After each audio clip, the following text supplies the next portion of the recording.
Okay ready Chandan. ಪರವಾಗಿಲ್ಲ, ನಿಮಗೆ ಹೇಳ್ತೀನಿ ಬೇಕಾದ್ರೆ ಹಾಕಿ. I thank you.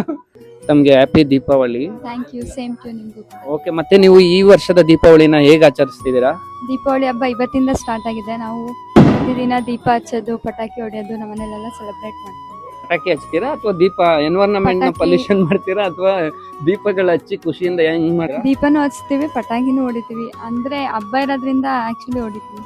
ಪಟಾಕಿ ಹೊಡೆದ್ರೇನೆ ಅದಕ್ಕೆ ಒಂದು ಹಬ್ಬಕ್ಕೆ ಅರ್ಥ ಅಂತೀರಾ?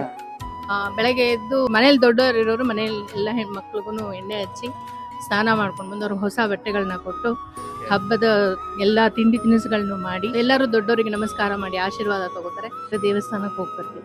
ದೀಪ ಇಲ್ಲದೆ ಪಟಾಕಿ ಇಲ್ಲ, ಸೊ ಎರಡನ್ನು ನಂಬ್ತೀವಿ. ಹಾಯ್ ಫ್ರೆಂಡ್ಸ್, ನಾನು ನಿಮ್ಮ ಪ್ರೀತಿಯ ಪ್ರಿನ್ಸ್ ಕುಟ್ಟು ಮಾತಾಡ್ತಿದ್ದೀನಿ. ಎಲ್ಲರಿಗೂ ದೀಪಾವಳಿ ಹಬ್ಬದ ಶುಭಾಶಯಗಳು. ದೀಪಾವಳಿ ಹಬ್ಬದ ವಿಶೇಷತೆ ಏನು ಅಂತ ನನಗೆ ಗೊತ್ತಿರೋ ಹಾಗೆ ನಿಮಗೆ ತಿಳಿಸೋಕೆ ಇಷ್ಟಪಡ್ತೀನಿ. ಏನಪ್ಪ ಈ ದೀಪಾವಳಿ ವಿಶೇಷತೆ, ಏನಕ್ಕೆ ಆಚರಣೆ ಮಾಡ್ತಾರೆ?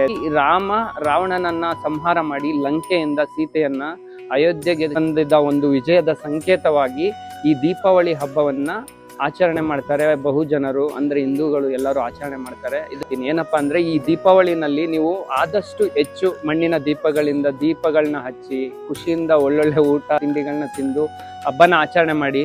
ಅದೇ ರೀತಿ ನೀವು ಪರಿಸರನ ಪೊಲ್ಯೂಷನ್ ಮಾಡೋಂಥ ಕ್ರ್ಯಾಕರ್ಸ್, ಪಟಾಕಿಗಳನ್ನ ಆದಷ್ಟು ಅವಾಯ್ಡ್ ಮಾಡಿ.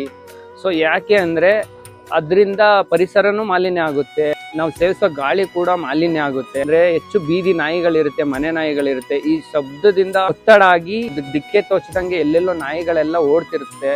ಅವಾಯ್ಡ್ ಮಾಡ್ಬೇಕು. ಆದಷ್ಟು ನಾವು ಈ ಶಬ್ದ ಮಾಲಿನ್ಯ, ವಾಯು ಮಾಲಿನ್ಯ ತಡೆಗಟ್ಟೋಣ. ಅಷ್ಟು ನೀವು ಹೆಚ್ಚು ದೀಪಗಳನ್ನ ಹಚ್ಚಿ ಈ ದೀಪಾವಳಿನ ವಿಶೇಷವಾಗಿ ಆಚರಿಸಿ ಅಂತ ಹೇಳಕ್ ಇಷ್ಟಪಡ್ತೀನಿ.